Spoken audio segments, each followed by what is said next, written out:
Pola special आपण बनवूया अनारसे। चला तर आता तांदूळ भिजवलेले आहे आणि हे एका चाळणीमध्ये काढून ठेवूया। ते 2-3 दिवसाचे तांदूळ भिजवलेले आहे।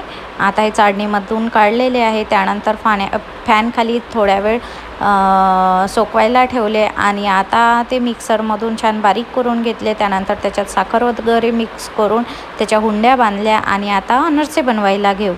आता ते छान खाकस वगैरे त्याला लावायची हुंडे बनवल्यानंतर आणि त्याला थोडं तेलाच्या हाताने पॉलिथिनवर छान गोल गोल करू। मग गीतांश म्हणे की काकू मी पण बनवतो, तर म्हणून मग मी त्याला शिकवत होती की गीतांश असे बनवायचे।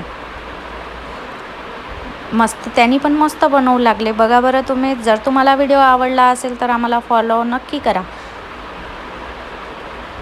छान प्रकारे आता मस्त आमचे अनारसे बनत आहे। आता जवळपास आमचे अनारसे बनवून झालेच आहे। मग आता गीतांश म्हणते काकू 2च उरले तर मी पण बनवून देतो। म्हणून मग गीतांशला म्हटलं मी ठीक आहे तू बनवून दे म्हटलं। मग त्याने मला बनवून दिले आणि मी त्याला फक्त मदत केली। मग आम्ही दोघांनी मिळून मस्त आम्ही अनारसे बनवून टाकले।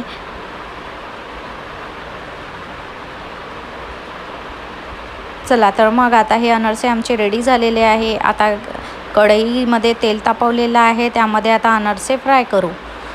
त्याच्यावर छान असं तेल टाकूया। थोडे लाल जास्त होऊ नाही द्यायचे, ते जळल्यासारखे वाटते। झाला आता आपला अनारसा झालेला आहे आणि आता काढून ठेवून देऊया। Thank you so much.